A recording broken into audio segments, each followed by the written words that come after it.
Bueno, vamos arriba, arrancamos. Venga. No sé si el organizador principal, el doctor Guido Beregliano, quiere decir algunas palabras antes de empezar, o arrancamos nomás. No, todo, no sé, Marce, si vos querés comentar algo, pero no, denle para adelante ustedes, Gaby. Vos, Sharon, y Sí, adelante, por favor. manejen ustedes, por favor. Bueno, buenas tardes a todos. Muchas gracias por la presencia. Muchas gracias a la Liga Latam por el ofrecimiento para organizar un nuevo Latam Youth League de oculoplástica. Es un placer compartir la organización con mi hermanita, la doctora Sharon Ball.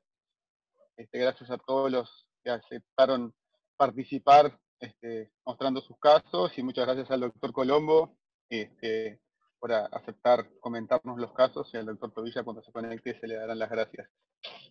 No sé, Sharon, si tenés alguna cosa para decir. ¿No? Vamos a empezar acá con la maestra, la jefa de jefas, la doctora Adriana Velasco y Levi. Ella está en Guadalajara y nos va a presentar un caso. Venga, Adri. Muy bien, muchas gracias. Pongo compartir pantalla entonces. Vale. Listo, ¿ya está? Yo no la veo. ¿La ven? No todavía. Hola, Adri, qué gusto saludarte. Hola, ¿qué tal? ¿Cómo está, doctor? Bien, bien, bien. No me diga doctor Fernando, por favor. Perdón, Yo sé Fernando. que no pertenezco a la Youth League, pero... Bueno, creo que yo tampoco debería de pertenecer a la Youth League. Perfecto, Adri. Ahora sí, ¿Ya me ven? ya te vemos. Ahora sí. Entonces, ahora sí, iniciamos. Listo. Pues, buenas tardes a todos. Antes que nada, agradezco la invitación de Gabriel, de Sharon, de Poen para participar. Es un gusto estar con todos ustedes, con Fernando, con José Luis y con los demás panelistas. El día de hoy voy a presentar un caso flash que se llama Máscara contra Cabellera. Ella es una paciente femenina de 50 años de edad. Acude por ojo izquierdo botado, como ella me comentaba. Tuvo una cefalea crónica, tenía migrañas de larga evolución de repetición y disminución de la agudeza visual de un mes de evolución. Ella notaba cierto cambio en la visión de colores, antecedentes personales patológicos negados. En la exploración física oftalmológica vemos una proptosis del ojo izquierdo, con el exoftalmómetro de Hertel base 100, tenía ojo derecho 19, ojo izquierdo 23. En los movimientos oculares vemos una discreta limitación a la supra del ojo izquierdo, y podemos observar en la fotografía clínica de frente lo más notorio, que es un hipoglobo de 0,5 centímetros, un aumento en la distancia entre el canto externo y la cola de la ceja, y un discreto aumento también en el surco palpebral. Por esta razón decidí solicitar una tomografía computada. Aquí vemos los cortes más representativos, son unos cortes axiales, tomografía computada simple, donde vemos, no sé si alcanzan a ver mi cursor, pero donde vemos un aumento, una tumoración a expensas de tejido óseo, sobre todo en pared lateral y techo de la órbita izquierda. No infiltra la órbita, sin embargo, desplaza todo el contenido intraorbitario. Vemos los músculos, vemos el nervio óptico íntegro, no está infiltrado tampoco. Y esta tumoración de hueso nos llama la atención, que se ve a expensas de tejido o de hueso más bien cortical en vez de esponjoso, lo cual nos lleva, bueno, a dos principales diagnósticos diferenciales por clínica. Uno sería meningioma del ala del esfenoides y otra la displasia ósea monostótica.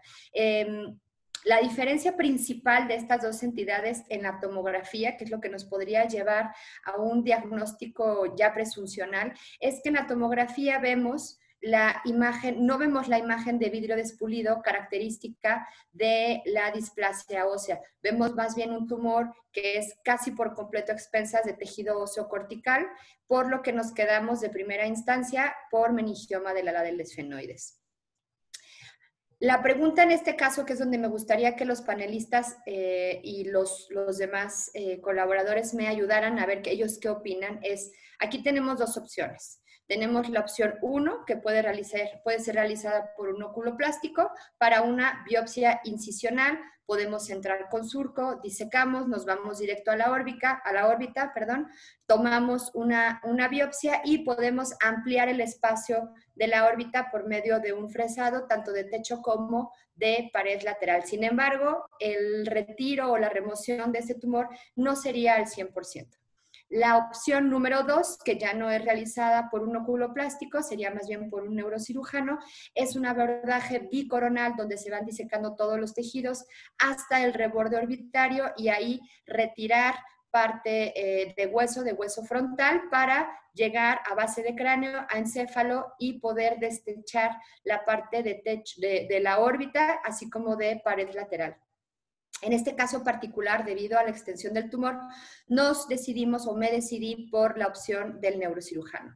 Vemos aquí algunas fotografías donde, el abordaje, como ya les mencioné, es bicoronal, el clampaje hemostático, van disecando, después de la disección llegan a músculo frontal, el cual se desinserta, se abre periósteo, se retira parte de la calota de hueso frontal y tenemos aquí acceso justamente a la base de cráneo y a la lesión tumoral como tal. Aquí en azul lo que podemos ver es esta lesión muy, muy grande a base de tejido óseo que ya veíamos en la tomografía. El neurocirujano la fresó y retiró un buen pedazo para mandar a histopatológico. Vemos en la siguiente fotografía con la remoción de esta tumoración y donde está la flecha azul, de hecho ya vemos parte de la periórbita.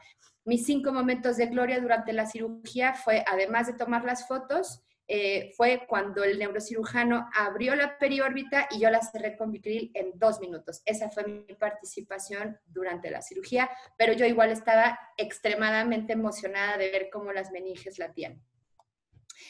Después, el neurocirujano fue cerrando por planos, colocó una prótesis con un polímero hecho a la medida, lo fijó con suturas, con tornillos, recolocó músculo frontal, recolocó periósteo, músculo frontal y cerró por planos. Estos son los resultados de la paciente. Vemos del lado izquierdo una fotografía en el postoperatorio inmediato, vemos mucho edema, vemos mucha inflamación. La paciente no refería diplopia, sin embargo, refería visión borrosa que fue mejorando con los días. Esta fotografía clínica es al día 5. Esta fotografía es una mujer feliz al mes de la cirugía y del lado derecho lo que podemos ver es cómo en la tomografía de control ya no hay lesión remanente, se destechó casi por completo, se retiró gran parte de la pared lateral y la paciente un año después todavía se encuentra asintomática, visión 20/20, la visión a color restablecida y pues la verdad es que le ha ido muy bien a la paciente. Este es un artículo que me gustaría compartir con ustedes, nada más acerca de la reconstrucción orbitaria. Muchas gracias a todos, eso es todo. Adri, ¿qué llegó de histopatología? Meningioma. Fue, como habíamos sospechado, fue un meningioma del ala del esfenoides que se había infiltrado hacia hueso frontal. Inicialmente en la tomografía habíamos pensado que podía ser una displasia ósea que es predominantemente de hueso frontal, pero debido a las características radiológicas, sí pensamos desde un inicio que era meningioma y pues eso fue. Ok, sí, muy interesante el caso, muy bueno. Ahí, bueno, no sé si alguien quiere agregar algo antes de que, yo creo que podemos entre todos participar igualmente. Ahí está el jefe, ya entró José Luis también. Qué bueno. Espérate. ¿Puedes dejar de compartir, Adri? Sí, claro. Para que nos vean. Adri, quería preguntarte, ¿llegaste a tener acceso a algún campo visual? Sí, la campimetría estaba normal, solo estaba disminuido el Ishihara. Y en vez de 20/20, inicialmente sí tenía 20/40 del ojo izquierdo, 20/20 ojo derecho, y tanto la visión como el Ishihara se restableció al mes de la cirugía, ya estaba todo al 100. No Sí, te te veo. preguntaba. Adelante. No, que no la vemos, que ponga su cámara. Dale, Fer. Sí. Sí, porque el tema es que, a ver, es infrecuente que tenga compromiso de la agudeza visual y la visión de colores sin tener compromiso del campo, pero bueno, hay variaciones. Te preguntaba también porque ahí es importante cuando tienes algún compromiso de la agudeza visual, evaluar el canal óptico, porque si se extiende posteriormente, pues la cirugía, uno tiene que ir con esa precaución a la cirugía de que posiblemente haya que extenderse hasta el canal óptico, y esas maniobras por supuesto son difíciles, que pueden empeorar la agudeza visual, lo cual yo he visto personalmente. Pero en la mayoría de los casos pues no es así, la mayoría de las veces el paciente se beneficia de la cirugía. Fernando, a mí me gustaría saber, tú con tu experiencia, ¿qué hubieras hecho? ¿Hubieras entrado tú? ¿Le hubieras dicho al neurocirujano que entrara? Yo creo que tu decisión fue la correcta. Es importante, aquí el abordaje tiene que ser neuroquirúrgico. En algunos casos he tenido pacientes con meningioma del ala mayor del esfenoide, donde hay cierto compromiso de tejidos blandos adyacentes.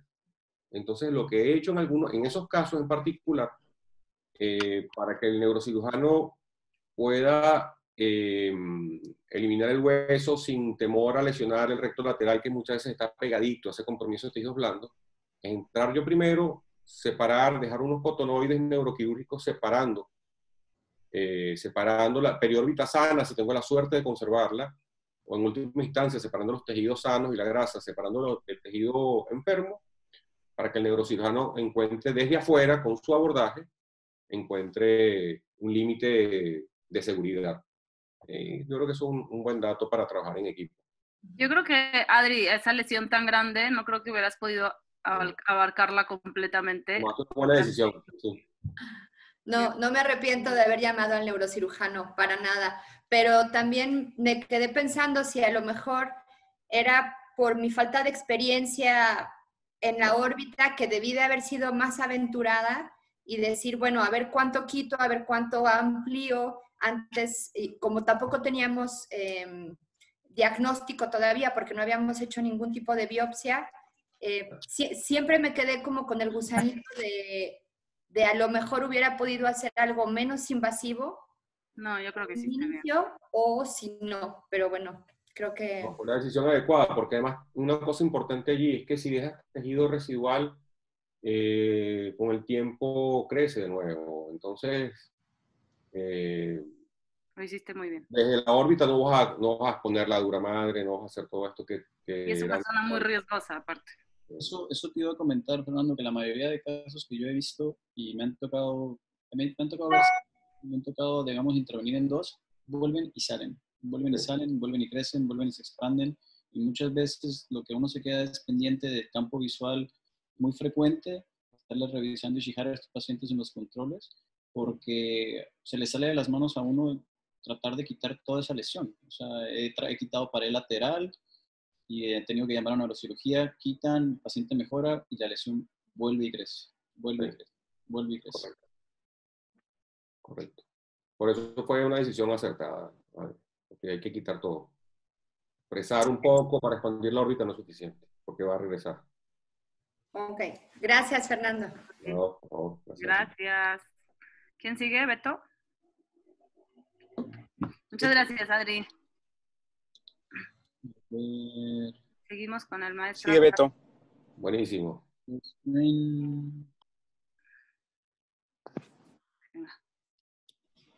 Listo. ¿Cómo están? ¿Se escucha? Perfecto. Bueno, agradezco a la Tanric, a Adriana Dávila, a Gabriel y a Sharon por la invitación, y a Fernando por estar acá, y todos los que estamos compartiendo el tiempo.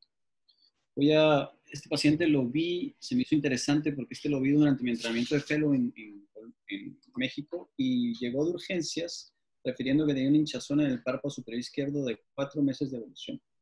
Esta paciente la habían tratado en otras instituciones como si hubiera sido una celulitis preseptal, con antibióticos, esteroides tópicos y orales, antibióticos orales nada más, no esteroide oral, sin ningún tipo de mejoría. Al examen físico, presentaba una agudeza visual de 20/20 con corrección, presiones normales y diplopia a la supraducción y versión, y tenía una exoptometría aumentada del lado izquierdo, segmento anterior y posterior sin alteraciones. Esta es la foto clínica de la paciente. Y pues desde que la vimos nos llamó la atención que pues esto no tenía la cara de ser una celulitis preceptal o algo infeccioso. Si se dan cuenta, presenta también una desviación hacia adentro y hacia abajo del ojo ocular, similar, obviamente no tan grande como la que presentó Adri. En los movimientos oculares, limitación a la ABD y a la supra, como habíamos visto en el examen. No tenía alteración de los de efecto pupilar y tenía una proptosis del labio izquierdo bastante evidente. No presentaba dolor a la palpación, se sentía a nivel de la zona de la glándula lagrimal un poquito indurada, no había mucho dolor, sencillamente incomodidad. Y lo que decimos con esta paciente fue suspender los tratamientos previos con los que había estado, creo que era amoxicilina y cloronato. Le pedimos una tomografía computada de órbita con contraste y le solicitamos unos paraclínicos, hemograma, pues todo lo que pedimos en perfil prequirúrgico, porque ya nos estábamos orientando hacia otro tipo de diagnóstico. Como ya sabemos, la órbita, nosotros para, digamos, facilitarnos, excepto para los residentes que nos están viendo, la dividimos en diferentes cuadrantes para nosotros poder tener una sospecha clínica sobre qué podría estar afectado para que estar produciendo una alteración. Entonces, estos son, digamos, los tumores más importantes o más frecuentes que podemos llegar a tener en el cuadrante temporal superior, donde estamos asumiendo que en este paciente puede haber algo, ya que tenemos un femenino de 56 años, una evolución relativamente larga de 4 meses, no ha seguido con antibióticos y esteroides tópicos, tiene un hipoftalmo, tiene una endo, no era muy clara si habían recibido esteroides orales o no, tenía un aumento en el volumen de la glándula lagrimal que vamos a ver a continuación en las imágenes y hay una restricción de la motilidad. Entonces, la verdad que no nos cuadraba por una etiología infecciosa y estamos pensando en algo más que todo neoplasia.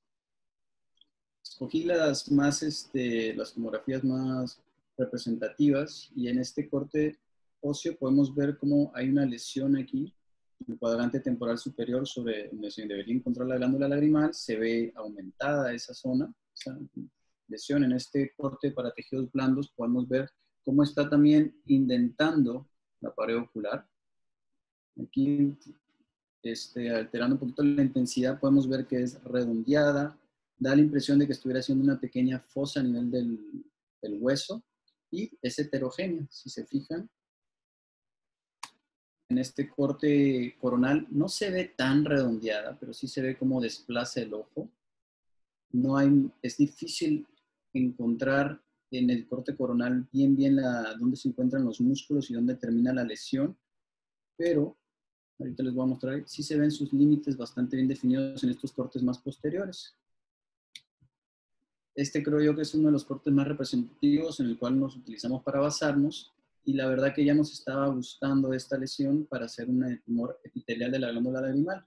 Heterogéneo, tenía una cápsula, realzaba ligeramente con el contraste y redondeado, dura, miren cómo indenta el globo ocular y lo desplaza. Entonces, todos estos son diagnósticos que hay que tener en cuenta cuando estamos pensando en tumores de la glándula, de la glándula lagrimal, desde los más comunes, los benignos, hasta los diagnósticos más peligrosos, como los carcinomas adenoidroquísticos. Y algo que yo siempre nos ha dicho José Luis, es que la enfermedad inflamatoria idiopática es algo que se deja de descarte. Es algo que después de haber estudiado bien al paciente, después de haberle pedido todas las pruebas, hay que tomarlo en cuenta. Entonces nosotros pensamos que podemos estar ante un tumor epitelial, tipo adenoma pleomorfo, y decidimos hacer una cirugía, una biopsia excisional de la glándula lagrimal. Esta glándula sangró bastante en cirugía, está bastante inflamada y como pueden ver salió la pieza entera. La verdad que con los adscritos que operamos al resecarla, pensaron que sí podía ser un adenoma pleomorfo, que tenía las características, pero cuando llega este resultado de histopatología, pues como pueden ver, algo completamente diferente que no habíamos tomado en cuenta. Vimos unos granulomas, vasos pequeños con pequeño calibre, con necrosis sectorial, que era compatible con granulomatosis con colangitis.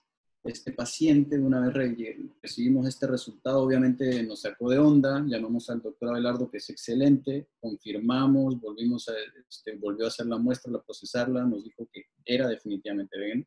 Nos pusimos a buscarle al paciente con paraclínicos de la enfermedad todos los cuerpos y todos los estudios de laboratorio negativos, ninguna alteración ni manifestación a nivel sistémica.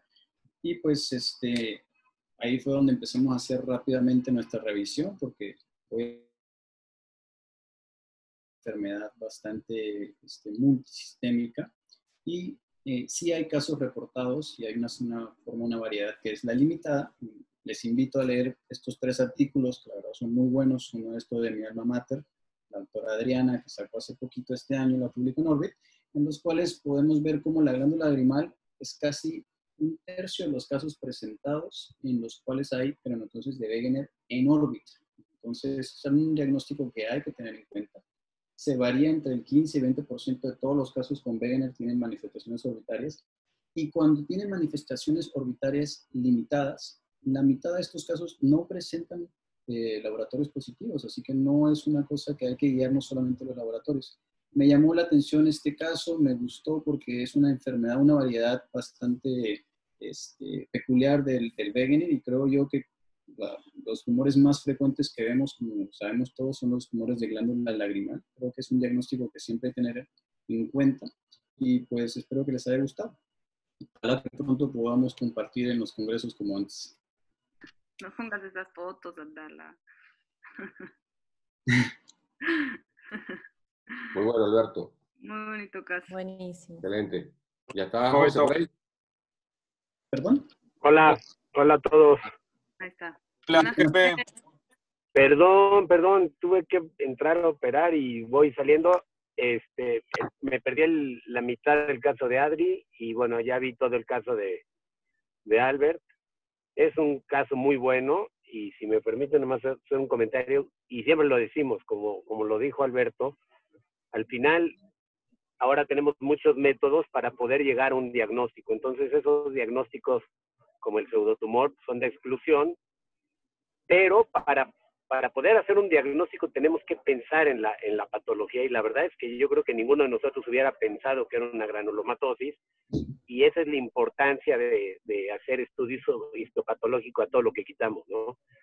Y la otra, que creo que es bien importante dejar aquí en la mesa, es que no podemos menospreciar ninguna lesión ni nada de lo que hacemos. Entonces el paciente tiene que saber que vamos a entrar a operar con todos los riesgos y que al final el diagnóstico diferencial lo dé el patólogo. Entonces no podemos decir, no, seguramente es algo bueno, se lo voy a quitar y ya va a estar, porque esta paciente ya necesita un tratamiento sistémico y necesita una valoración sistémica. Entonces, creo que vale la pena nomás recordar que nada de lo que hacemos es fácil y que no hay un diagnóstico certero hasta que lo ve el patólogo. Sí, Sí. yo tengo una pregunta para el panel. Creo que nadie aquí hubiera pedido PEANCA-SEANCA con la clínica de este paciente previa. ¿Alguien hubiera hecho una biopsia incisional con esa tomografía y con esos estudios previos? ¿O todos se hubieran ido pensando en un adenoma pleomorfo a quitar la glándula completa?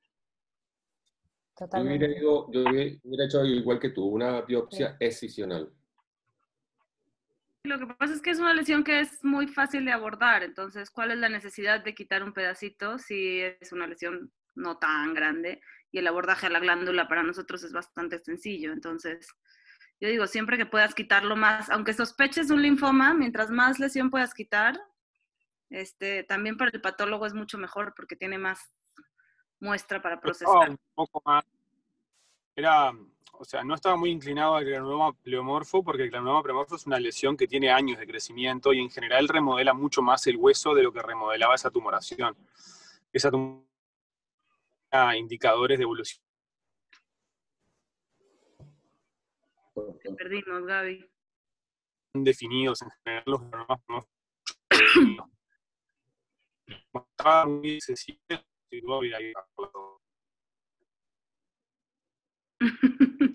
No te vimos nada. Es la brisa que se lleva la señal. Sí, exacto. Quizás quita tu audio. ¿Puedo comentar algo? Sí. Gabriel, quita tu cámara. Quizás Dale, mejor. Pepe. Es que vengo en el coche, pero a ver, ahí me ven. Ahí está perfecto. Ya estoy por llegar a mi casa, ahorita me conecto. Tranquilo. Pero esa glándula, con ese tamaño y con esa infiltración, esa glándula ya no funciona. Entonces, hay más riesgo de, si es en realidad un adenoma pleomorfo, de romper la cápsula con los riesgos que sabemos de hacer una metástasis, que quitar la glándula. De cualquier forma, la glándula desde el punto de vista funcional ya no está funcionando, ya la acción secretora de la glándula está perdida. Entonces yo creo que la conducta de Alberto es lo que yo hubiera hecho, y siempre evitar el riesgo de puncionar o de abrir una cápsula, porque no sabemos qué es, y el riesgo de una malignización en un adenoma todos lo conocemos. Entonces yo creo que yo hubiera hecho lo mismo. Y además que cuando, como muy bien analizaste, aun cuando quizás la clínica tan corta no daba para un adenoma pleomórfico, pero hubiera podido ser un adenocarcinoma, un adenoideo quístico. ¿Tenía dolor la paciente, Alberto? Era más como incomodidad. Las veces que he visto el quístico es dolor. O sea, era como...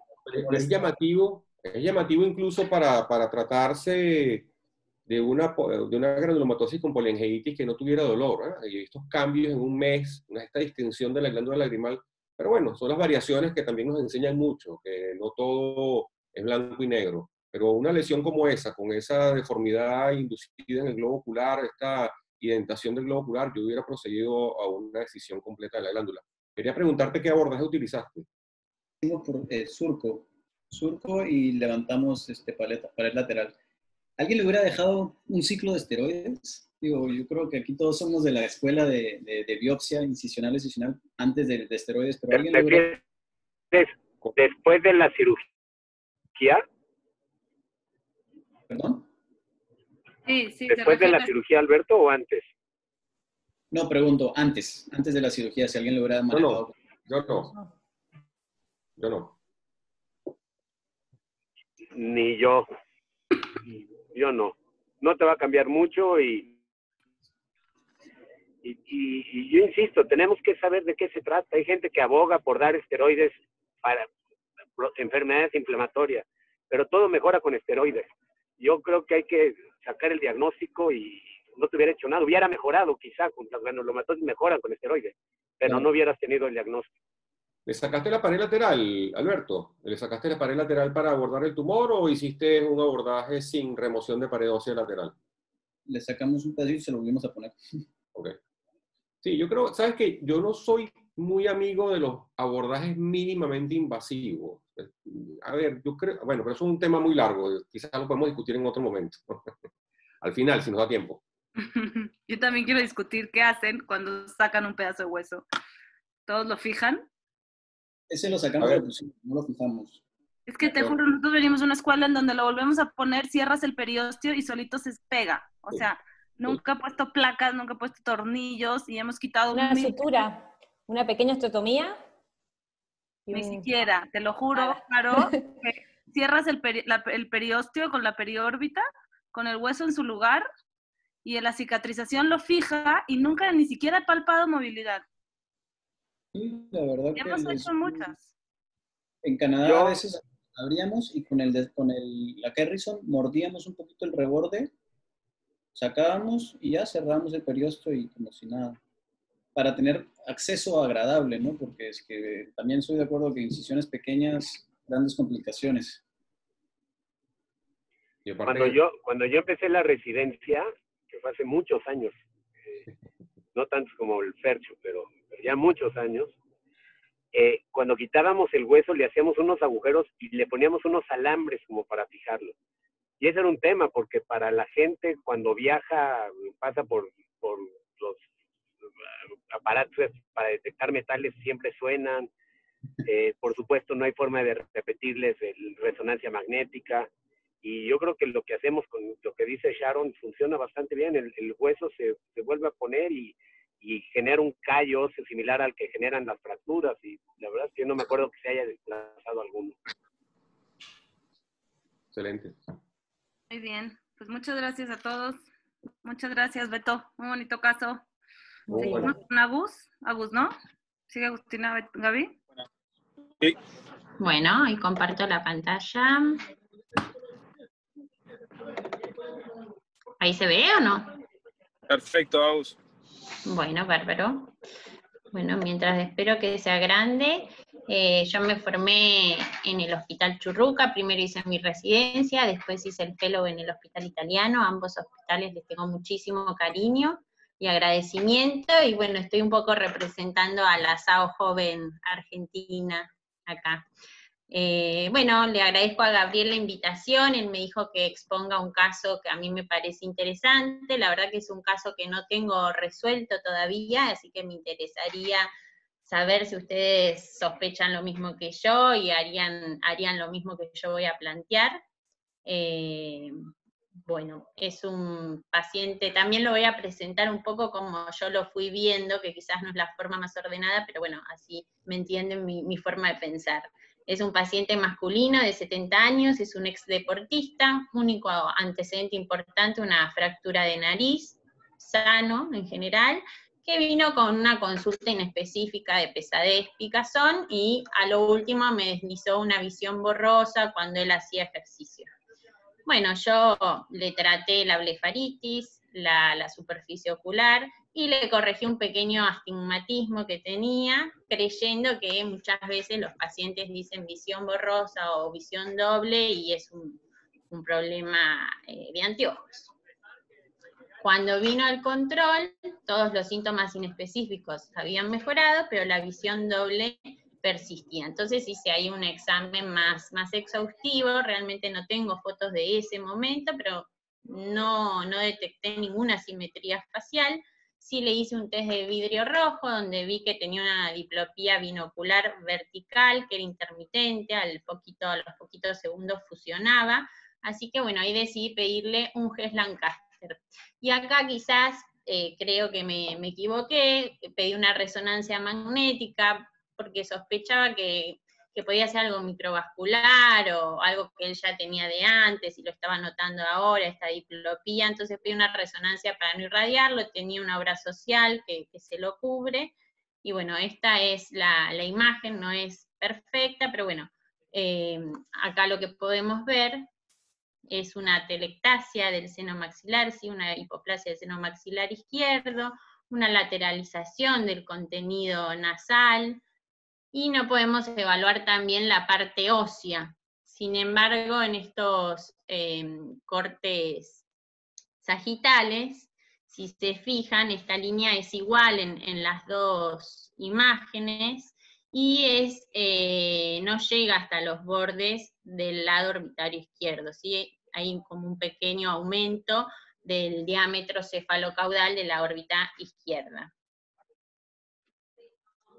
Más imágenes que muestran lo mismo, esta la puse porque hasta se nota que está un poquito más cóncavo el piso orbitario de ese lado, y bueno, este es el Hess Lancaster, que lo que dio fue una leve hipofunción del recto inferior derecho, o sea, contralateral a la anormalidad de mi paciente. Bueno, con estas tres cosas tengo un paciente entonces con una visión doble, con una atelectasia del seno maxilar y leves cambios orbitarios. Y lo que yo empecé a sospechar era una especie de seno silente incompleto, ¿sí? Porque para que sea un síndrome de seno silente como tal, faltaba la simetría facial, que suele ser indolora, un desplazamiento del piso orbitario un poquito más importante, que todo esto es por el hipoglobo, el linoftalmo progresivo. En general suelen presentar alteraciones palpebrales también. La diplopía está descripta, pero no suele ser el primer síntoma, como en este caso. Yo busqué trabajos y solo 7 trabajos encontré que nombraran esto. Y bueno, la opacificación del seno maxilar, que eso sí estaba, que suele relacionarse a una sinusitis maxilar subclínica. Estos pacientes no tienen clínica de otorrinolaringología. Bueno, un poquito para encontrar en qué parte estaba mi paciente, vi que las atelectasias maxilares tienen su clasificación y que el seno silente suele ser el estadio más tardío y más grave, digamos, de esta patología.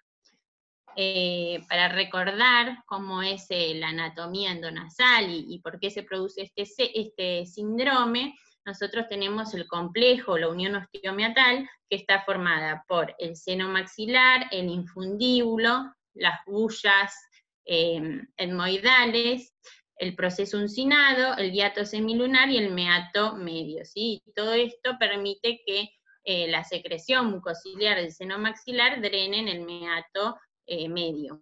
Cuando tenemos bloqueado este complejo osteomiatal, lo que se produce es un aumento de la presión negativa en el seno maxilar, y eso va generando que se vayan colapsando las paredes de este seno y descienda el piso orbitario y tengamos el cuadro completo. Lo que decidí hacer en este caso es una interconsulta con un otorrino, con estrabismo, y ahora sí solicitar bien las tomografías de órbitas para poder ver la parte ósea. En el medio vino la pandemia, ¿sí? Este es un paciente que yo arranqué a ver el año pasado, que la clínica no era tan notoria, pero fue empeorando la diplopía, le empezó a mencionar que le aparecía más veces, en posición primaria de la mirada, y bueno, fuimos controlando así por teléfono, él se pudo finalmente hacer todos estos estudios. Nosotros durante la pandemia cerramos un poquito el consultorio con mi padre y dejamos de atender así normalmente, así que bueno, primero fue todo una atención telefónica. Y en la tomografía computada acá sí podemos ver, entonces, bien el bloqueo de este complejo osteomiatal que les mencioné recién, el descenso del piso orbitario, el seno maxilar ocupado, totalmente atelectásico, la lateralización del proceso uncinado, y sí, todas esas son características imagenológicas de esta patología. Y bueno, finalmente cité al paciente para tomarle las fotos, ahora sí, se nota una simetría, no muy notoria, pero existe, ¿sí?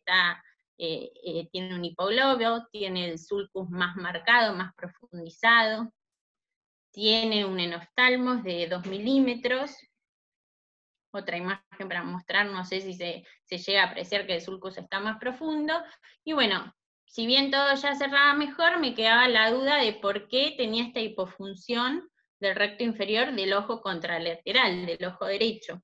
Entonces, bueno, ahí consulté con mi amiga Natalia Romaldi, que ella es estrabóloga y oftalmopediatra, ella consultó a su vez con su maestra, y entre todos decidimos o llegamos a la conclusión de que puede ser un error en el estudio, ¿sí? El Lancaster en general se hace por convención, primero el ojo izquierdo y después el ojo derecho, a diferencia de la mayoría de los estudios oftalmológicos, y puede ser, es bastante común que haya errores en el traspaso de la información al papel, porque este cuadro cerraría perfecto si la hipofunción fuese del recto inferior izquierdo, ¿sí? Del mismo lado donde está la telectasia. Bueno, y teniendo este paciente entonces que está empeorando con su clínica, ahora tendríamos que quizás hacer todos los estudios actualizados, pero el tratamiento es quirúrgico, a mi parecer. El tratamiento tiene una parte sinusal, que es para restaurar el drenaje del seno, y otra parte orbitaria, que es para restaurar el piso orbitario, ¿sí? La cirugía es similar a una fractura orbitaria. En este trabajo le colocan un injerto óseo, pero también se puede utilizar un injerto de cartílago del septum, o materiales halogénicos como Medfor o una malla de titanio. Teniendo en cuenta esto, el tratamiento también se puede realizar en 2 tiempos, o hacer toda la reconstrucción en un tiempo quirúrgico, pero también hay casos de síndromes de senos silentes leves, que yo creo que mi paciente encuadra ahí, en donde con solo la cirugía del seno por parte del otorrinolaringólogo mejora la sintomatología. Así que bueno, mi opinión en este caso es quizás intentar con ese tipo de cirugía, ver cómo resulta, y si no en un segundo tiempo ir a restaurar el piso orbitario. Pero bueno, me gustaría saber qué harían ustedes, y bueno, como conclusiones, quizás revisando un poquito, siempre pedir estudios acorde a la patología, ir por orden, fotografiar siempre a los pacientes, porque sería muy bueno tener las fotos de la primera vez que lo vi, y siempre tener estas patologías raras en mente. Bueno, no sé qué opinan ustedes. Muy lindo caso, Agustina. Bueno, gracias. Sí, muy bueno el seguimiento. Claro, es curioso todo el tiempo que pasó desde el trauma hasta esta manifestación, ¿no? Sí, no sé si tuvo que ver realmente, pero bueno. Yo pienso que sí. ¿Hubo algún desencadenante que haya terminado de cerrar Es una posibilidad, ¿no? Que en algún momento haya habido algún desencadenante que haya terminado de cerrar el infundíbulo y terminar de desarrollarse el síndrome de seno silente. Pero los cambios son tan amplios. A ver, uno puede manejarlo en dos tiempos. Algunos colegas dicen que pueden solamente con la cirugía endonasal corregir todo. Yo creo que con unos cambios anatómicos tan manifiestos me parece difícil. Pero si el paciente no tiene problema de hacer la cirugía en dos tiempos, pues no. Vos aprovecharías hay dificultad. hacerlo en un tiempo. Si hay dificultad para el acceso a la sala quirúrgica, quizás es mejor hacerlo en un solo tiempo, porque yo dudo que con solo la cirugía endonasal y la restauración del drenaje vaya a ser suficiente para que el seno vaya a ascender con la ventilación. Me parece difícil. Y más a esa edad que ya los huesos están más en su sitio. No sé qué opinan los demás.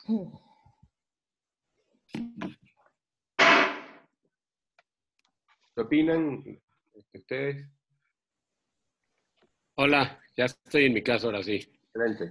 Y qué lindo caso, Agustín. Y creo que lo mismo que platicamos con Alberto, cuando no piensas en el diagnóstico no sabes cómo abordarlo. Creo que lo abordaste bien y bueno, no te va a volver a pasar y son casos que una vez que lo ves una vez, no se te vuelve a ir el diagnóstico. Entonces, yo creo que lo manejaste bien y pues así es el caso, así son estos casos de seno silente. Yo insisto que cada vez tenemos que ser más abordajes multidisciplinarios, ¿no? Tenemos que apoyarnos en otras especialidades. Pero muy lindo. Oye, quería preguntarte algo de justo lo que estamos discutiendo ahora. Yo en este caso me inclino por ir ya directo a colocar algo en el piso de la órbita. No sé, ¿qué opinas tú? ¿Tú le darías chance primero a resolverlo con otorrino, a ver si con la ventilación del seno se corrige el defecto del piso, o irías también directamente a colocar algo en el piso de la órbita? Tampoco es que haya manejado muchos, pero dos, me acuerdo que entra el otorrino, desfuncionaliza el seno, corrige el tema del ostium, y yo pongo algo en el piso de la órbita, en el mismo tiempo quirúrgico. Sí, no son tan frecuentes, No, yo me acuerdo de dos que hemos manejado así, y el otorrino entra y con endoscopía desfuncionaliza el seno maxilar, pero tienes que ponerle algo, si no el problema sigue. No. Yo vi dos en el italiano de Jorge y de Joaquín, ya resueltos, pero era mucho más severo. O sea, la depresión del piso orbitario era total, el enoftalmos, el hipoglobo era muy marcado, no era tan sutil como este caso. Por eso se me ocurrió leyendo un poco que a lo mejor podían dar eso solo. Pero bueno, si ustedes me sugieren que no, voy y me meto. Sí, porque solo corrigiendo la telectasia del seno no va a regresar el piso a su posición. Ese paciente va a seguir con enoftalmos. Entonces, sí tienes que ponerle algo abajo. ¿Qué es lo que al final más le preocupa al paciente? La diplopia y la posición tan baja del globo, ¿no? Exacto, porque la neumatización del seno te va a evitar que siga progresando. Claro. Pero te va a mejorar toda la atrofia de los tejidos y el desplazamiento inferior del piso y el desplazamiento inferior de los tejidos, la atrofia de la grasa y todo lo que ha habido. O sea, y las diplopias verticales son de las cosas menos tolerables para un paciente. Y pues lo ideal sería que lo subieras y si te queda hipercorregido, pues ya el estrabólogo te ayuda después un poquito. Yo te quiero hacer un comentario rápido también que creo que es importante. Nosotros, yo creo que siempre cuando estamos en medicina creemos que la resonancia es muy superior a la tomografía por muchas razones. Y en realidad con el tiempo nos damos cuenta que a la tomografía no hay que menospreciarla, y especialmente en la órbita. Y muchas veces cuando no sabemos casi qué estamos buscando, el hueso es súper importante.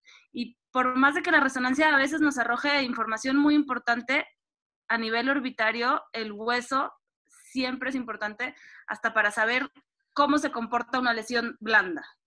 Entonces, yo creo que también un mensaje importante es empezar con la tomografía, y ya luego ir avanzando a una resonancia, a menos de que estés ya con un diagnóstico en mano y ya sepas exactamente qué es lo que estás buscando y ya sepas que lo que necesitas es una resonancia. Pero en tu caso, como que cuando estás más perdida en el diagnóstico, yo creo que una tomografía nos ayuda un poco más a nivel orbitario que una resonancia. Pero bueno, esa es mi opinión. Sí, estoy de acuerdo. Estoy de acuerdo contigo, Sharon. Se complementan, siempre se complementan, todo lo que tú quieras, pero inicialmente, además, los cortes de la tomografía son más finos, puede ser cortes más finos y más seguidos. En la resonancia no puedes tanto hacer esto. La grasa orbitaria te da un contraste natural con los tejidos que necesitas conocer. Por lo tanto, esta finura para tejidos blandos de la resonancia te sirve como complemento, más bien. La otra cosa que quería comentarles es que para estos casos donde no quieres empeorar una diplopia, más bien quieres corregir un problema que es fino, ¿no? La corrección no es una fractura gigantesca que tenga. Es importante cuando planeas la cirugía dejar al paciente con los dos ojos descubiertos para ir comparando intraoperatoriamente cuánto del enoftalmo has corregido, ir verificando la posición del globo ocular, de tal forma que no te pases, de que claramente no te pases a una hipercorrección, no te vaya a quedar un hiperglobo. ¿Ah? Claro. Es mejor que te quede menos hipoglobo a que te pases a un hiperglobo. El paciente va a notar la mejoría. En cambio, si pasas a un hiperglobo, wow, ahora estoy con el ojo más arriba que antes, es un problema. Entonces, dejarlo todo descubierto para ir comparando intraoperatoriamente es importante. Y tolera mejor la diplopia con el hipoglobo subcorregido que con un hiperglobo. Sí, porque además se ve el párpado tóxico y no sé cuánto. Sí. Es una pseudotosis por el párpado más arriba. Ok, no hay que pasarse. Sí. Muy lindo caso, Agus. Buenísimo. Bueno, muchas gracias. Gracias por la ayuda. Bien. ¿Seguimos con Caro, Gaby? ¿Quién sigue? Sí, creo que sí. Fíjate en el... Dame un segundo. Sí. Con este. Lo salgo. Creo que sí sigue, Caro. Dale. ¿Estás en el auto también, Gabriel? Está en la playa. Bueno, yo... Bien. Está muy estresado. Con esos pelos me supongo que sí. Es por envidia, Gabriel. Solamente. Por envidia de todos. Solamente. Lo confieso con alguna vergüenza. Los esperamos a todos cuando abran la frontera, sin ningún problema. Yo con las prisas, Carolina, perdón, pues ya me estoy tomando una cerveza, ya. No aguantaba. Está muy bien. A tu salud. Bueno, se ve en pantalla, ¿no? Perfecto. Sí, perfecto. Bueno, ante todo, muchísimas gracias por la invitación. De verdad que me da muchísimo placer estar acá con este grupo hermoso. Bueno, yo les voy a presentar un caso que vi durante mi fellow con el doctor Martín Devoto. Es el caso de una mujer de 52 años que consulta por un tumor palpebral en el ojo izquierdo de meses de evolución. Como antecedentes generales, la paciente era diabética tipo 1, se colocaba insulina desde los 14 años, y a sus 35 años se hace un trasplante doble, riñón-páncreas. A partir de ese momento deja de usar insulina y comienza a usar tratamiento inmunosupresor con meprednisona y con micofenolato. Paciente tabaquista severa de 20 cigarrillos día desde su juventud. Como antecedentes oftalmológicos, había recibido un tratamiento láser por un desprendimiento de retina bilateral y cirugía de cataratas en su ojo izquierdo, y refería que 2 años previos a esta consulta le habían resecado un tumor en el párpado superior izquierdo y que la anatomía patológica arrojó el diagnóstico de carcinoma escamoso. En la consulta se podía constatar una agudeza visual corregida del ojo derecho de 7 décimas y del ojo izquierdo de 4 décimas. La biomicroscopía del ojo izquierdo carecía de particularidades, del ojo derecho, y el ojo izquierdo, a pesar de, lo único que tenía era su pseudofaquia, y cuando vertíamos el párpado encontrábamos esta infiltración en placa escamosa, blanca, amarillenta, que ocupaba toda la conjuntiva tarsal superior. Si nos alejábamos un poquito del ojo, veíamos que esa lesión no solo infiltraba el párpado superior, sino también el párpado inferior y el canto interno. Y esa lesión era como que induraba los tejidos, la piel se adhería a planos más profundos, y le generaba, bueno, una pequeña ptosis y un ectropion de su párpado inferior. En cuanto a los movimientos oculares extrínsecos, eran completos, no había ni restricción ni diplopía en ninguna posición de la mirada, y cuando le pedíamos que cerrara los ojos tenía una buena oclusión sin lagoftalmos.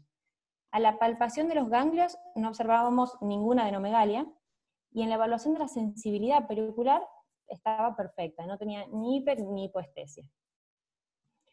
Entonces, la impresión diagnóstica es como imposible no relacionarla con su antecedente, y lo interpretamos como una recidiva del carcinoma de células escamosas en el párpado superior, inferior y el canto medio de su ojo izquierdo, en el contexto de una paciente inmunosuprimida. Entonces acá sí les quiero preguntar, por ahí si podemos ir charlando desde ahora, ¿qué hacen ustedes en un caso como este? Un caso bien complejo. Yo te diría que por la extensión iría a un mapeo. A un mapeo para, o sea, tomar una buena biopsia para tener una biopsia, un buen fragmento para biopsia, en la zona que me parezca más representativa, pero además de eso, hacer un mapeo de conjuntiva para ver la extensión. Perfecto. Carolina, ¿puedes volver a poner las fotos clínicas? Sí.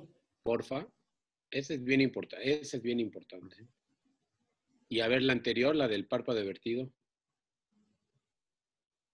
O sea, abarca párpado superior y párpado inferior, ¿verdad? Sí. El párpado inferior, la conjuntiva se veía igual que esta. No tan igual, pero muy similar. Sí. Infiltrada. Esta zona tiene como pérdida de pestañas, ¿no? Pareciera. Sí. Bueno, había pérdida de yo veo mi pestañas. cursor, pero el tercio medial pareciera que tuviera pérdida de pestañas. Sí, por acá. Y eso parece una buena zona para tomar la biopsia que nos dé el diagnóstico, pareciera. Una biopsia de grosor total para tener diagnóstico. Y el mapeo de toda la conjuntiva tarsal, vulvar, yo diría en toda la superficie. Bueno. ¿Y podían palpar algo, Carolina? ¿En el canto interno se palpaba alguna cosa indurada, alguna lesión? Se sentía indurado, pero clínicamente, a ver, sus movimientos oculares eran completos, movía perfecto los ojos, ¿no? La verdad que no nos parecía que había invasión orbitaria clínicamente hablando, ¿no? Bueno, la conducta que nosotros tomamos fue hacer un MOS y una eventual reconstrucción posterior. Nosotros en estos casos... Claro, están preguntando, y estoy de acuerdo con Ramiro, que si le pediste algún estudio de imagen para valorar extensión. No, directamente se planteó el MOS. Okay. Es lo que digo, clínicamente no nos parecía que había invasión, y confiamos mucho nosotros en este manejo. Nosotros trabajamos cuando tenemos un paciente así, con 2 equipos, o sea, un equipo que es especialistas, o sea, cirujanos de cabeza y cuello, especialistas en MOS, y nosotros como equipo de reconstrucción. Los cirujanos de MOS, lo primero que hacen es demarcar la lesión clínicamente evidente, y luego se saca una primer capa, más o menos a unos 3-4 milímetros, y se analiza. Esa primera capa dio positivo, así que hubo que hacer una segunda capa. La segunda capa también dio positivo, y se hizo una tercera y una cuarta capa para lograr márgenes quirúrgicos libres. En ese momento ya tenemos el diagnóstico de un carcinoma escamoso moderadamente diferenciado e infiltrante. Bueno, a este punto llegamos a que, bueno, tenemos una exéresis completa del tumor, pero no nos olvidemos que tenemos 4 capas, y eso nos deja un defecto de espesor completo del 90% del párpado superior, 90% del párpado inferior y del canto interno. Así que la paciente llega a nuestro quirófano para reconstrucción en este estado. Y ahí es un problema enorme porque, bueno, es una paciente joven, tiene un ojo que ve y está ahí, hay que reconstruir sus 2 párpados, tratar de darle protección a su ojo y funcionalidad a su párpado. Así que bueno, comenzamos la cirugía. Yo ahora les voy a mostrar lo que hicimos paso a paso. Las fotos que les voy a poner están en lista de cabecera de cirujano, así que están invertidas. Lo primero que hicimos fue tomar un injerto tarsoconjuntival libre contralateral, obviamente teniendo en cuenta de dejar estos 4 milímetros de seguridad para evitar que se nos desestabilice el otro párpado. Y ahí está nuestro injerto pequeño en todo este defecto. Utilizamos este remanente de párpado, liberándolo con una cantotomía y una cantolisis, lo suturamos a nuestro injerto y ahí estamos midiendo qué distancia tenemos hasta el reborde orbitario. Afortunadamente el periósteo se conservó. Esta medición son casi 10 milímetros, entonces ahí tomamos esa medición que es muy importante, no nos podemos quedar cortos en una tira de periósteo, y ahí la estamos elevando, y ahí ya lo anclamos. Entonces ahí ya tenemos nuestra lamela posterior formada. Queremos que este párpado se mueva, así que vamos a buscar el elevador del párpado, encontramos ese poquito, y lo anclamos allí. Y ahora necesitamos una lamela anterior que necesitamos que sea vascularizada, necesitamos un soporte vascular porque esto ha sido un injerto, así que fuimos a tomar un colgajo de subciliar, digamos, hicimos una incisión por debajo de las cejas y descendimos piel y músculo para que formen nuestra lamela anterior, y ahí se está suturando lo que va a ser el borde libre del párpado superior.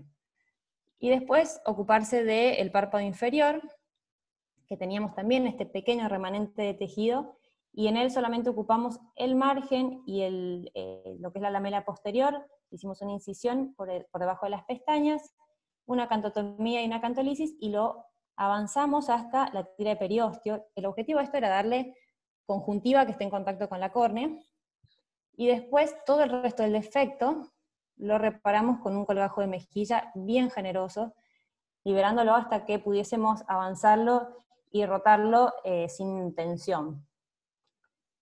Una vez que conseguimos eso, lo fuimos anclando a puntos profundos, sobre todo lo que es como colgando, como le decimos nosotros, acá al reborde orbitario, siempre exagerado, pues sabemos que esto puede descender tranquilamente. Acá hicimos una corrección acá del tejido, y bueno, ese defectito que quedó superior lo cubrimos con un injerto retroauricular. Entonces la cirugía terminó así. Y mi pregunta acá, si se les ocurre si hubiesen hecho algo más en el postoperatorio inmediato, si piensan que con esto estamos bien o... A ver, yo ahí, el temor que tengo es que pudiera haber invasión pagetoide. Claro, tienes márgenes, pero el MOS es muy bueno para piel, para conjuntiva. O sea, el margen en conjuntiva me da un poco de temor, la verdad, para ser sincero. Y por eso hablé, como tenía esa gran invasión conjuntival, que parecía difusa, por eso te hablé de mapeo inicialmente.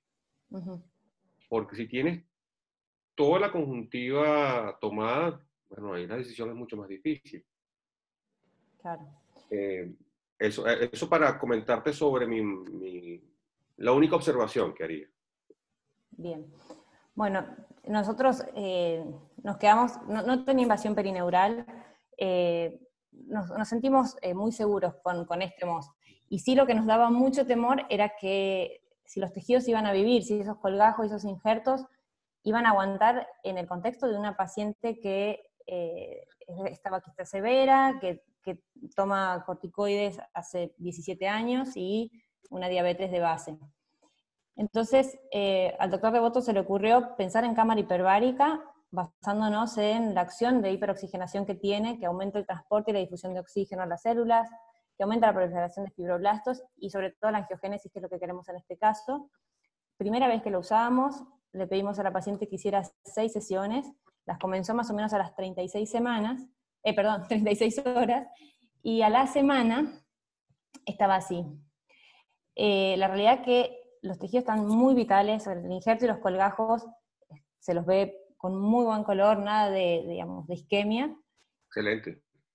Al mes estaba así, ya podía abrir los ojos, obviamente hay un edema, pensemos que hemos tocado absolutamente toda la parte linfática, hemos sacado absolutamente todo ese párpado, pero bueno, consideramos que habíamos sacado el tumor, que tenía su ojo, que su párpado abría y cerraba, y se manejaba, este es un videito de cómo lo movía.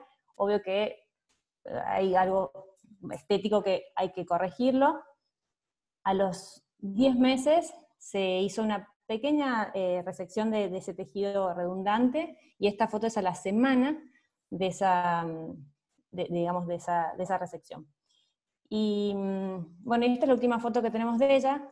Tenía que venir a controlarse en época de pandemia, no vino, y bueno, cuando nos comunicamos nos enteramos que había fallecido, así que bueno, hasta acá llegamos con sus controles. Falleció por una causa pulmonar. ¿Pero tú, relacionado con el tumor? No, la realidad que tuvo, bueno, nos enteramos fue así como, bueno, ¿y qué pasó? ¿Por qué no vino? Y sus hermanos contaron que empezó con disnea y la internaron y falleció en poquitos días. No lo relacionamos con el tumor. Sí, la verdad, entonces, la reconstrucción que hicieron es espectacular, creo que les fue muy bien. Son casos bien difíciles y la gente tiene que entender que necesitan eso que hicieron ustedes. Es una reparación primaria y siempre hay retracción de los tejidos, siempre hay un acortamiento de las lamelas. Entonces, estos pacientes necesitan 2 o 3 procedimientos. Creo que lo manejaron muy bien. Y es lo divertido de la oculoplástica, ¿no? Que uno sabe cómo despegar el avión y cómo aterrizarlo, pero nunca sabe lo que se va a encontrar arriba. Y la verdad es que lo manejan muy bien. El concepto de manejar injertos y colgajos y la ventaja de la vascularización de los tejidos es impresionante. Así que felicidades. Bien. Y lo que dice Fer es bien cierto. Al final estamos tratando con pacientes oncológicos. Yo me acuerdo de 2 casos que hice algo parecido también, pero uno en especial que le quité todo, hice una reconstrucción impresionante, pero quedó con tumor y acabamos exenterándolo. Entonces, nunca puedes terminar de estar seguro si las células tumorales, sobre todo en el fondo de saco y la conjuntiva, estás libre de tumor, ¿no? Entonces... No, yo creo que sí, por eso la exenteración era una opción en ella, tranquilamente. Los cirujanos de Moss aseguraron que estaba todo bien, y sí, obviamente que es un control muy, muy estricto de este paciente, pero bueno, no, y qué bueno que no le enteraron, se murió con su ojo, no se murió de tristeza. Se murió con su ojo, sí, su ojo, pasaron 7 meses de la última foto que les mostré. Hubo más calidad de vida, le dieron a ustedes más calidad de vida. Sin duda, no, muy bien. Y yo solamente... Perdón, sí. Sigue. No, solamente recordar eso, que si bien es una neoplasia poco frecuente, que tengamos siempre en mente que es capaz de invadir los tejidos mucho más que lo hace el vaso celular, que tiene esta capacidad de invadir perineuralmente, y eso puede hacernos una invasión en la órbita o intracraneal, que nos pueda dar metástasis, y que la inmunodepresión, y esto me parece muy importante, después de trasplantes, sobre todo de trasplantes renales, aumenta significativamente la incidencia de estos tumores. Se dice que más o menos hay una tasa de incidencia 5 a 20 veces aumentada, y que lo vuelve mucho más agresivo, es mucho más fácil que recidive, que recidive de una forma mucho más agresiva, con un crecimiento mayor, y que tenemos más chances de metástasis. Entonces, esa relación con la inmunodepresión realmente es muy importante.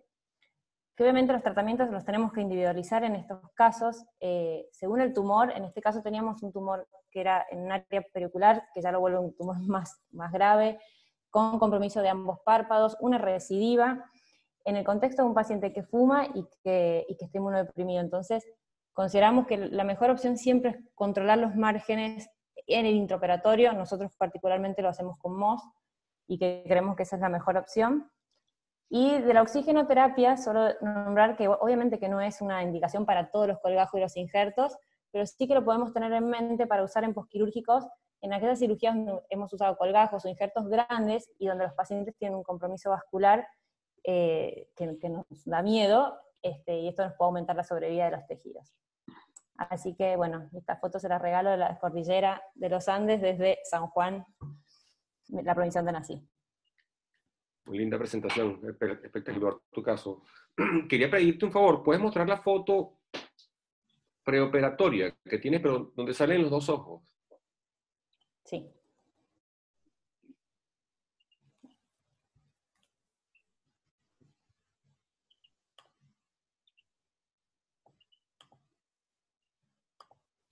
Eso. Sí, porque, a ver, me parece que fue bien inteligente el tema de asegurarse unos colgajos como los que hicieron ustedes, y además ir a la cámara hiperbárica, porque piense que esta es la foto preoperatoria, y esta es una paciente que, mira, una circulación como está comprometida de antemano, ¿no? Tiene un edema en ambos, un edema bilateral.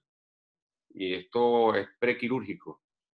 Entonces, pues sin duda es una paciente que tiene un problema ya previo, importante por sus antecedentes, pero además muy manifiesto en una foto preoperatoria.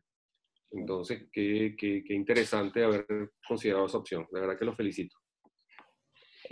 Sí, fue todo un tema y la paciente hasta nos costó mucho que dejara de fumar en el posquirúrgico inmediato. Es una adicción muy grande con el cigarrillo. O sea, era un compromiso vascular que pensábamos que podía ser muy importante. Oye, nomás para comentar una pregunta de Adri Velasco, de por qué no tomaron injerto del párpado tarso del párpado contralateral superior e inferior. Creo que del tarso, lo toman sí, del párpado superior. Del superior lo tomamos. Pero sí, el inferior es muy delgadito, Adri. Del inferior no puedes tomar. El párpado superior es buenísimo para como donador y lo usamos muchísimo y me encanta y creo que funciona muy bien. Pero el inferior es tan angosto que no te sirve. Ese no funciona. Pero la piel... Es que yo veo que tiene muchísima dermatochalasis y pensé que a lo mejor hubieran podido utilizar esa piel, no el tarso, sino la piel para la reconstrucción del otro lado. No sé si hay alguna razón específica por la cual no lo usaron, porque usaron, ¿qué fue? Retroauricular en una parte, ¿no? Para reconstruir ese pequeño defecto que quedaba. Sí, podríamos haber usado tranquilamente la piel del párpado superior. Ya le habíamos sacado el tarso, tampoco queríamos tocar tanto, sabíamos que iba a estar tapado un par de semanas y sí, podríamos haberlo tomado perfectamente, sí. Gracias. Muy lindo bien, caso. Caro. Excelente caso. Gracias, ahí dejo de compartir. Y algo que debes dejar aquí, Carolina, es que el oxígeno hiperbárico puede funcionar para muchas cosas. Es una buena arma para nuestras reconstrucciones. Sí, es para tenerla en cuenta. Sí. Tiene algunas contraindicaciones, pero poquitas. Sí, ahí también otra cosa interesante también es, claro, una paciente joven, pero con unos antecedentes terribles. Uh-huh. Y, a ver, considerando el tema que te comentaba del mapeo, ¿no? Entonces, si tú con el mapeo encuentras una infiltración extensa, pues te hubieras tenido que ir a una exenteración. Sí. Es un dilema. No, es un caso difícil, fue un caso difícil. Es un dilema. Pero bueno, es lo que nos hacen pensar y no hay una sola respuesta para todo. No. Muy bien, continuamos con la doctora, el caso de la doctora Eleanor Berg de Paraguay. Buenas tardes. ¿No? Hola. Hola, ¿ven? Ahí ven, ¿verdad? Sí, muy bien. Ok. Buenas tardes, estoy muy agradecida por la invitación, un gusto compartir con ustedes y me cayó en el momento justo esa invitación porque me acudió un paciente después de un año justamente en tiempo pandemia que todavía no encuentro una solución y espero que ustedes me ayuden. Se trata de un paciente de 23 años de edad, sexo masculino, que así refería él en la primera consulta cuando vino conmigo hace un año que le explota pus en ambos ojos y que fue tratado en repetidas ocasiones con antibióticos y drenajes. Era un paciente sano, pero como antecedente refería a un accidente automovilístico hace un año en el cual quedó en coma, realizaron osteosíntesis con placas en varias estructuras óseas de la cara.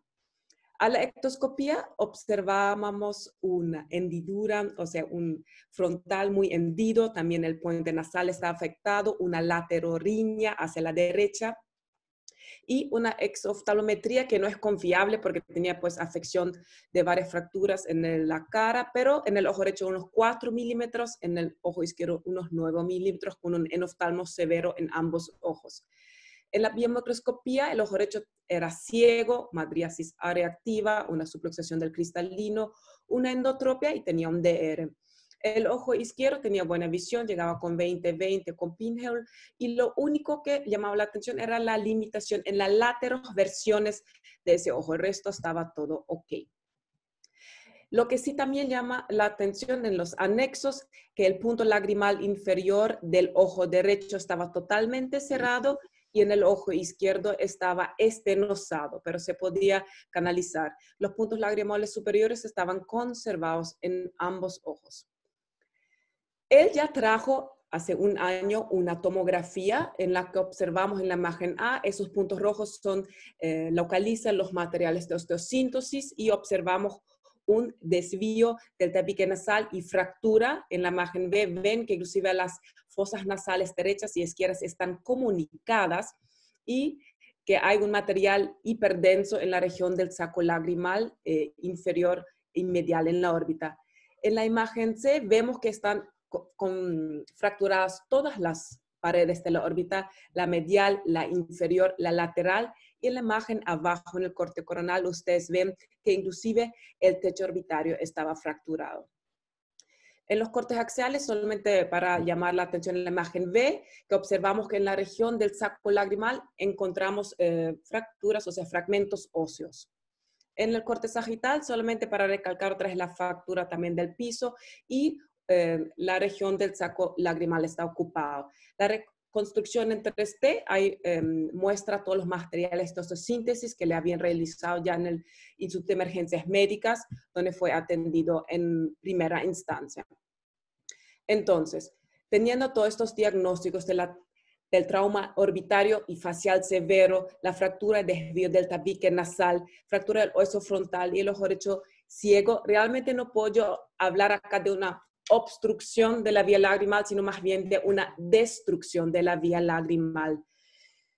Entonces, ¿qué pensé yo? Él vino, es un paciente de bajos recursos económicos, vino a un hospital privado y le dije, bueno, lo más barato que le puedo hacer, y porque como él no podía pagar un maxilofacial para reconstrucción de sus traumas faciales, le voy a hacer una dacrocistectomía y con eso le voy a resolver sus explotaciones en sus ojos. Bueno, le di el presupuesto, pero el paciente desapareció. Lo lindo en Paraguay es que nos conocemos todos, somos todos amigos, y mi colega, la doctora Mirta, recibió a este paciente en otro hospital. Esta es la foto que ella me cedió amablemente y ya ustedes ven cómo otra vez hizo su episodio de dacrocistitis. Ella pensó igual y le hizo una dacrocistectomía canalizando la vía lagrimal superior, como la inferior estaba muy estenosada. Y acá vemos que sí localizó bien el saco. Me comentó que el saco está muy dilatado, muy fibrosado. Ella quitó lo que pudo. Bueno, aquí ven la foto postoperatorio de buen aspecto y se dio por un tiempo la dacrocistitis. Pero después otra vez. Una vez más, después de 2 meses, otra vez más, después de 6 meses, otra vez más. Y al final me viene este paciente hace una semana de vuelta al hospital público. Yo pensando, se hizo ya una dacrocistectomía en el lado izquierdo. El ojo derecho tenía un punto lagrimal totalmente estenosado. Yo no entendía por qué se forman esos sacos lagrimales, o sea, por qué tienen la dacrocistitis todavía. Entonces le pedí una dacrocistografía y vemos el radiólogo canalizó el punto lagrimal superior en los 2 lados y vemos que se opacifican los sacos lagrimales, o sea, lo que quedó al remanente, supongo, en el lado izquierdo, porque se hizo pues la dacrocistectomía. Entonces, esta es la foto del paciente que recibí hace una semana, otra vez con un episodio de dacrocistitis bilateral severa. Para mí no es ninguna opción hacer una reconstrucción de maxilofacial porque el paciente no tiene dinero y en el hospital público acá no hay reconstrucción maxilofacial. Le mandé con el otorrino que me dijo, bueno, podemos hacer con el cirujano plástica una reparación del desvío, o sea, de la fractura del tabique nasal y me ofrecieron, o sea, entrar conmigo para hacer una dacro DCR endoscópica para poder drenar los sacos lagrimales y como están cerrados arriba los puntos lagrimales, pues no deberían formarse. Pero esa cirugía todavía no hice y espero ansiosamente lo que ustedes me van a aconsejar.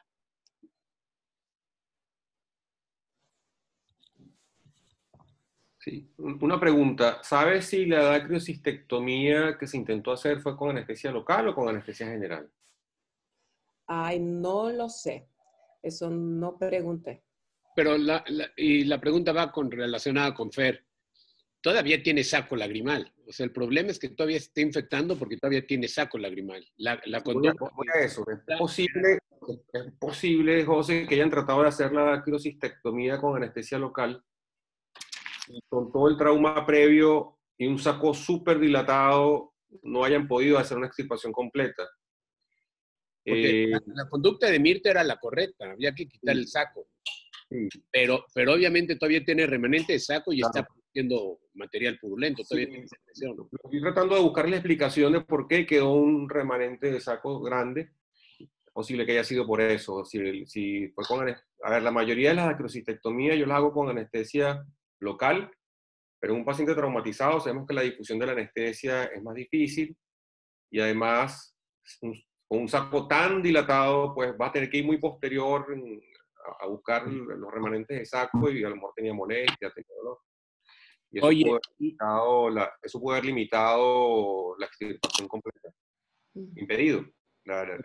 Algo que vemos mucho son las dacriocistitis postfractura porque el material de osteosíntesis está obstruyendo, bloquea el drenaje del saco.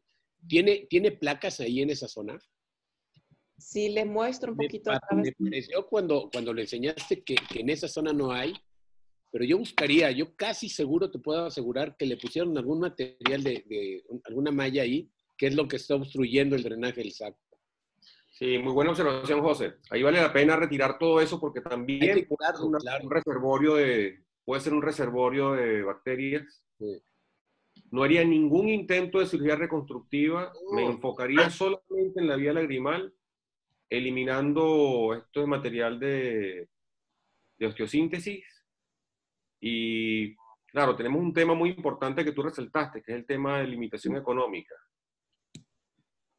Pero este paciente tiene que resolver esto y yo me enfocaría en eliminar los materiales de osteosíntesis e intentar una dacriostorrinostomía amplia. O sea, tiene saco lagrimal ahora, puedes hacer una dacriostorrinostomía.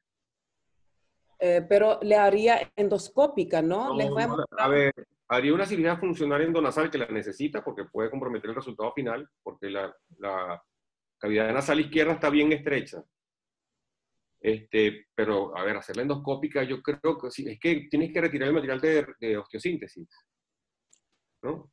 Yo creo que por estas infecciones tan amplias que tiene, este material de osteosíntesis valdría la pena retirarlo, ¿de acuerdo? Porque no ha pasado nunca, por lo que mostraste, no ha pasado nunca 2 meses sin infección recurrente, ¿no? Porque además, acuérdense que todo lo que ponemos dentro del ojo o dentro del cuerpo se puede infectar. Entonces, independientemente de que esté bloqueando el drenaje, probablemente está infectado ese material.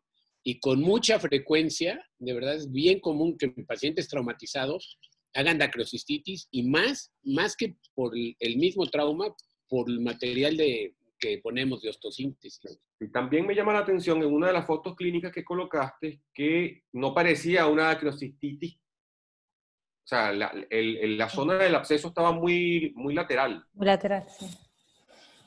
Esa foto, fíjate que parece prácticamente... Instalación. Parece el tercio intermedio. Puede ser esa zona, si lo comparas con la foto de los materiales de osteosíntesis, puede corresponder a una zona de material de osteosíntesis. Esta manifestación no parece de una dacriocistitis, ¿no? Entonces, muestra la foto de los materiales de osteosíntesis, por favor, que la habías mostrado ya antes. Acá. Ahí está, fíjate hasta dónde llega el material de osteosíntesis. Entonces, yo retiraría el material de osteosíntesis y haría una dacriostorrinostomía externa y el otorrino que haga bueno, que tiene las limitaciones económicas. Pero yo haría una dacriostorrinostomía externa en este paciente y el retiro del material de osteosíntesis. Y hay que quitar esa malla, Sí, el retiro de este material, exacto, a eso me refiero. Pero si yo retiro esas placas que están en el reborde orbitario inferior, las retiraría. Pero no voy a tener un globo después, si yo retiro, no se puede, ya se habrá unido el hueso ahí, ¿verdad? Si yo Ya, retiro mucho la... tiempo. No, pero además parece ser que es solo la placa, no es una malla que esté dándole soporte al reborde, es solo la malla que ponen sobre el reborde. Exacto. No es algo que está deteniendo al globo ocular. No es una malla como tal, es una placa de Es osteosíntesis. una placa, exactamente. Una placa de osteosíntesis que ya hizo su trabajo, ya puedes retirarla. Ok, entonces ya sé que le voy a ofrecer a mi paciente, y mi paciente quería que les agradezca que ustedes discutieron su caso. Ese mensaje me mandó hoy y me mandó una foto agradeciéndoles que me van a aconsejar qué hacer. Fue un gusto compartir con ustedes. No sé si alguno de los otros participantes quiere agregar algo. Muchas gracias, Eleonor. Gracias a ti. Sí, yo no, definitivamente endoscópico no. Le va a salir más caro y además se le va a volver hay que entrar por fuera.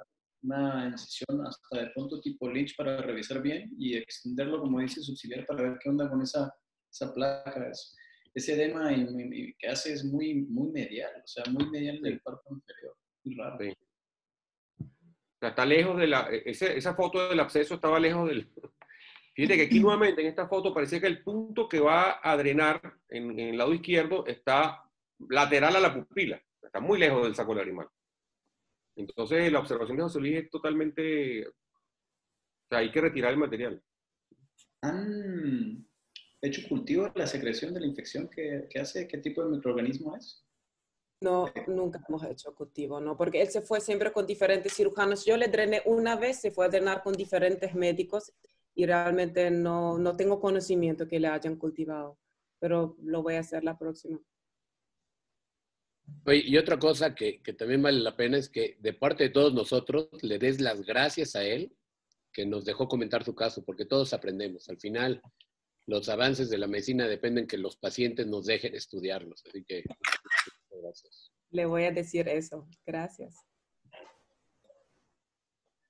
Bueno, gracias, Eleanor. Excelente el caso. Vamos a continuar con la doctora Priscila Tavera de Bolivia, que nos va a presentar un nuevo caso y el último caso. Buenas tardes a todos. Muchas gracias por la invitación y un gusto compartir con todos ustedes. Bueno, el caso que voy a compartir esta tarde para finalizar es el de proptosis. ¿Me escuchan? ¿Se ve la imagen? Sí. Perfecto. Sí, muchas gracias.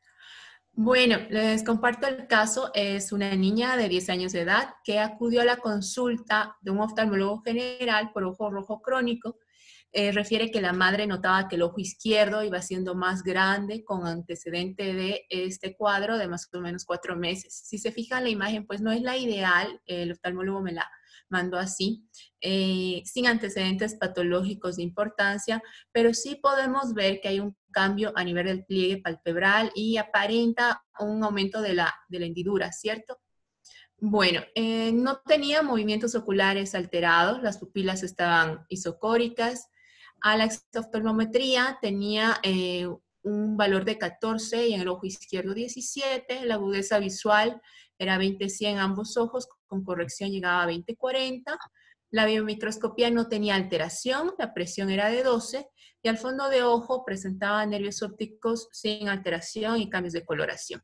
Se le mandó al laboratorio, no había alteración, junto con perfil hormonal que también salió normal. Entonces, era una niña que tenía una proptosis unilateral y ahí andamos pensando qué diagnóstico era, qué hacemos después. Y se le pidió una tomografía. Si vemos acá una tomografía de corte axial a nivel del ecuador, esta es una ventana ósea en la que pudimos hacer una línea intercigomática y podemos observar que sí tenía una proptosis. El ojito estaba como más de 2/3 hacia adelante y podemos ver una masa heterogénea que tenía un reborde que era hiperdenso con isodensidad en la parte central y que producía una alteración a nivel del etmoides. Y si vemos la imagen de la derecha, que es un poco más superior, incluso esta imagen heterogénea tenía como una lesión quística y que producía una erosión ósea y ya estaba alterando el ala menor del esfenoides y también producía una lesión a nivel del techo de la órbita. Entonces, estas son lesiones más superiores. En el corte coronal, en la primera imagen podemos ver una alteración ya del seno frontal, y en la imagen derecha, pues, observamos que estaba alterado el techo de la órbita, la misma lesión con las mismas características. Llama la atención ese margen hiperdenso que presentaba. En tomas más posteriores, la misma imagen que iba aumentando hacia posterior en cuanto a tamaño, con lesión quística adentro. Y mil disculpas, esta es una resonancia magnética igual que me enviaron. Se fijan en T1, la lesión es hiperintensa. Y en T2 la lesión es hipointensa. Y al contraste, si tomaba y era variable. Y recordando lo que en algún momento habló Gabriel en otra ponencia, pues la curva de contraste, pues ella tenía como indicios de que era una lesión benigna, pero era una lesión grande y muy ocupante, y era una lesión de base de cráneo. Entonces, el abordaje fue conjunto con el departamento de neurocirugía, y al momento ellos sospechaban que podía ser algún tipo de meningioma. Y entramos a cirugía. Ellos hicieron un abordaje, una osteoplastia frontal por incisión bicoronal, y formaron una charnela que era muy interesante. Se observó una lesión voluminosa, y yo tuve la oportunidad de retirar la lesión. Era una lesión café petrosa, muy, muy dura. Y esta es la imagen de patología. Pues ellos nos describieron que era una lesión formada por trabéculas óseas, que tenía una matriz ósea calcificada, eosinófila, y además que tenía una disminución del ribete de osteoblastos. Entonces, nos dieron como conclusión una displasia fibrosa. Esa es una alteración del desarrollo óseo que tiene formación de tejido fibroso que va desplazando al tejido normal, que es de etiología incierta, y sí se suele presentar en las primeras décadas de la vida. En los niños puede ser que pase desapercibido, y es más frecuente en mujeres. Aparentemente se debe a una mutación de genes de las células somáticas, y se caracteriza porque hay múltiples áreas de tejido fibroso en varios huesos. La niña no nos había comentado que tenía otro problema, y yo al escuchar el diagnóstico de displasia fibrosa, pues me imaginaba un paciente así, y la niña para nada era así, no tenía una alteración marcada de las fascias. Entonces, las lesiones destructivas que suelen presentar los pacientes que tienen esta patología pueden llegar a ocasionar fracturas patológicas, y existen 3 tipos de presentaciones: una monostótica, que pensaba que era el de la niña hasta el momento; una poliostótica, que toma más allá de un hueso; y otra que tiene alteración endocrina, que suele presentarse más en mujeres, que es el síndrome de McCune-Albright. Y que en el proceso de la enfermedad, la evolución, pueden presentar alteración hormonal con presencia de patología tiroidea, ¿bien? Y estos pacientes suelen tener los huesos más afectados, los maxilares, como vimos las imágenes, las costillas, el fémur, la tibia y otros huesos. Entonces, volviendo a la anamnesis y preguntando más a la mamá, pues me decía que ella había tenido en los últimos 6 meses una fractura de fémur y una fractura de tibia, sin antecedente de haber tenido golpes fuertes, y que ella atribuía a que la niña o le mentía y además era hiperactiva.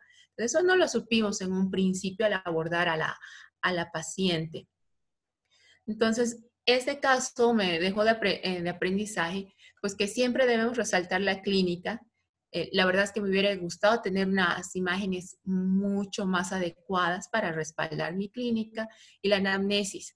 A veces nos vamos por la clínica inmediata, y al paciente o a la mamá puede no representarles importancia una fractura porque es en extremidades, y pueden pensar que no tiene nada que ver con el globo ocular y toda la patología que presentaba. Y sí es muy importante el trabajo en equipo, porque hasta el neurocirujano pues se sorprendió del tipo de masa petrosa que andábamos retirando, y más bien sí, por el abordaje que realizó logramos retirar la mayor parte. Y esta niña pues requiere un control periódico y el control de las demás estructuras óseas. Ya se habló de que puede haber una deformidad con el tiempo y está en controles periódicos. Eso era lo que tenía pues para compartirles. Si tienen alguna pregunta o sugerencia. Muy lindo caso, Priscila. ¿Puedes poner otra vez las imágenes de tomografía? Claro, claro. Alberto hizo un comentario muy bueno y creo que Fer lo corrobora. Esa imagen, y eso, cuando la tomografía es para ayudarnos a saber de dónde viene la lesión. Correcto. Más o menos qué tipo de lesión es, y cuando tenemos que hacer una biopsia, tenemos que entrar a quitarla, por dónde es la mejor alternativa, ¿no? Entonces, me gustaría a ver si nos ayudas a poner alguna de las tomografías. ¿Ya las pueden ver? ¿No? No. No. Esperen, las vuelvo a compartir. Y el diagnóstico de fibroma osificante que dice Alberto, de verdad que yo también pensé en eso. Entonces, ahí está. 2 o 3 cosas. Cuando vemos una tumoración así en la órbita, lo primero que tenemos que pensar es, ¿nace en la órbita e invade senos paranasales o viene de los senos paranasales y está invadiendo la órbita? Y ahí, ¿tú qué nos dirías?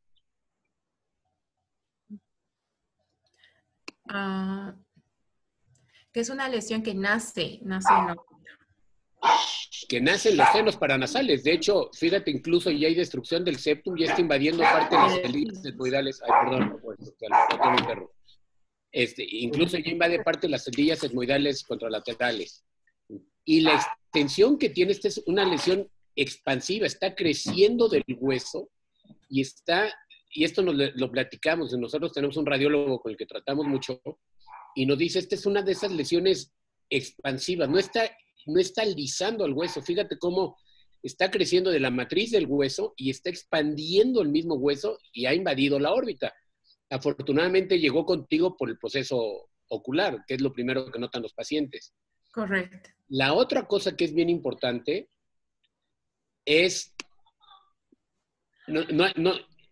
pensaron en un meningioma, y sí es cierto, los meningiomas generan hiperostosis, pero fíjate cómo la meninge se ve bien, todo el parénquima cerebral se ve completamente sano. Cuando hay meningiomas se refuerza mucho la meninge y se ve una invasión hacia el parénquima cerebral. Aquí es una lesión que está creciendo del hueso, se está expandiendo y ya invadió el parénquima cerebral y ya está invadiendo la órbita, por eso tienes ese desplazamiento del globo ocular.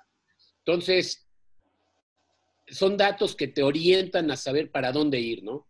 El abordaje con el neurocirujano era evidente y creo que lo manejaste muy bien. Y esta niña pues va a necesitar muchos otros tratamientos porque esto no se acaba aquí, ¿no? Esto es algo que va a ir evolucionando.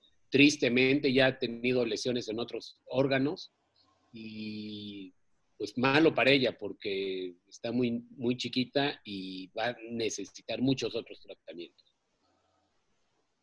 Una pregunta, ¿cómo manejaron el techo de la órbita en la reconstrucción? Bueno, sí, te comento, la reconstrucción del techo fue con cartílago de pabellón auricular. ¿Qué porcentaje de la lesión crees que pudieron quitar, Priscila? Yo creo, doctor, como un 80%. Digo, sé que es difícil y pregunto al aire. ¿Alguna foto postoperatoria? ¿Alguna imagen, tomografía postoperatoria? No logramos realizar porque comenzó la pandemia y la niña ya no volvió. Sí. La perdimos. Pero sí, fue como el 80%, porque logramos más o menos medir en cada trocito que fuimos sacando, porque realmente fue muy, muy destructivo, y nos llevamos como unos 3 centímetros. No sé si Albert o Gabriel se acuerdan de algunos casos que hemos manejado igual, y cuando empiezas a meterte esos tumores, con un desperiostizador lo abres y se van lisando, luego es difícil mandar a patología, porque empiezas a tratar de biopsiar y se va deshaciendo el tumor. ¿Fue lo que encontraron ustedes o era también tan sólido que lo pudieron quitar completo?